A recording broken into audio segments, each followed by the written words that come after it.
সুন্দৰে যে ফুলাৰ মন্ত্ৰ অহৰাত্ৰি মাতে, সেয়েহে আজি ইমান ফুল প্ৰভাতে প্ৰভাতে।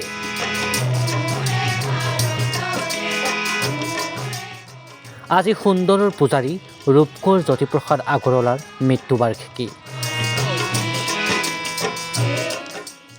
ৰাজ্যজুৰি পালন কৰা হৈছে শিল্পী দিৱস।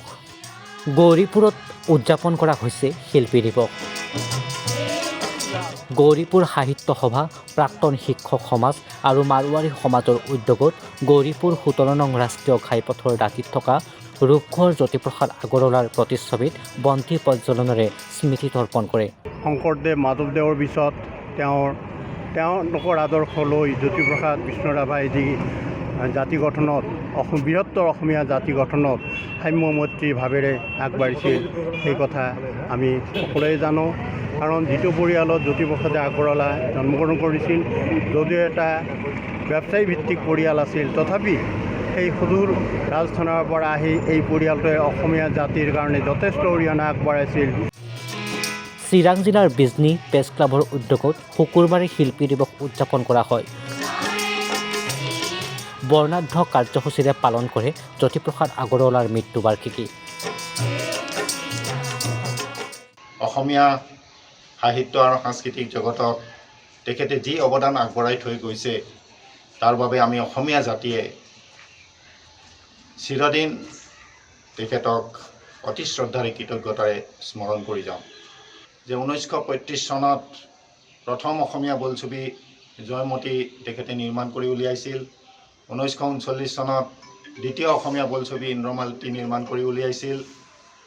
আৰু তেখেতে সংগীতৰ ক্ষেত্ৰত প্ৰায় 300 গীত ৰচনা কৰি নিজে সুৰ দিছিল আৰু সংগীতৰ ক্ষেত্ৰত অসমীয়া সংগীতৰ ক্ষেত্ৰত এক নতুন ধাৰাৰ সৃষ্টি কৰিছিল, যাক আমি পিছলৈ জ্যোতি সংগীত বুলি কওঁ। যুগে যুগে তেখেতক আমি শ্ৰদ্ধা আৰু কৃতজ্ঞতাৰে স্মৰণ কৰি যাওঁ। ছয়গাঁৱতো শিল্পী দিৱসৰ ব্যাপক প্ৰস্তুতি। ছয়গাঁও শিল্পী সমাজৰ উদ্যোগত দুদিনীয়াকৈ ছয়গাঁও নাট্য মন্দিৰত শিল্পী দিৱস উদযাপন কৰা হয়।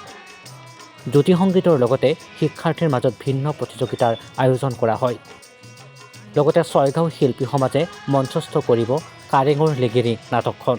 মহান ব্যক্তিগৰাকীৰ মৃত্যুতিথিত আজি ছয়গাঁও শিল্পী সমাজে 28টা বছৰ গৰকি এই মহান ব্যক্তিগৰাকীক আমি শ্ৰদ্ধা নিবেদন কৰি আছোঁ।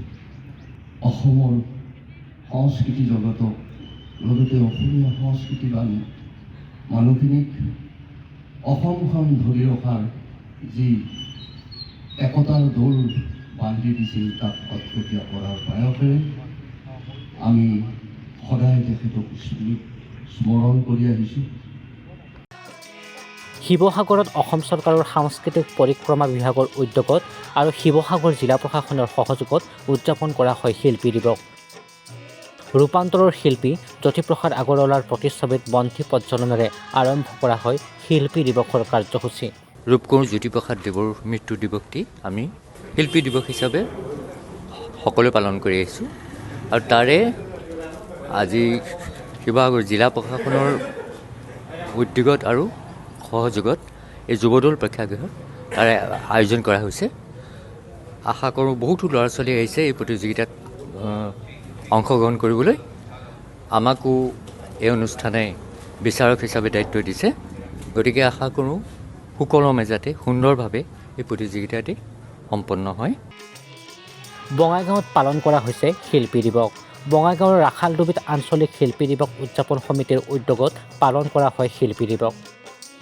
শিল্পী দিৱসত স্থানীয় শিল্পীসকলে ৰূপকোঁৱৰক গীতে মাতে স্মৰণ কৰে।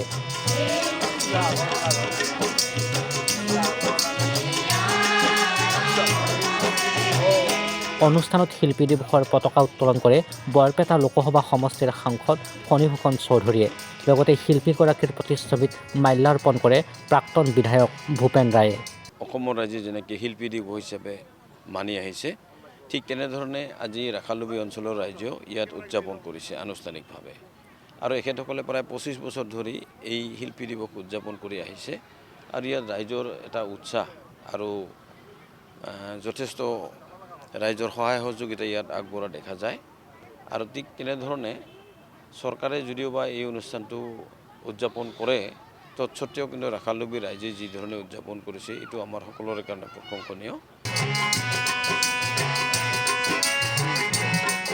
News desk report, nation and news.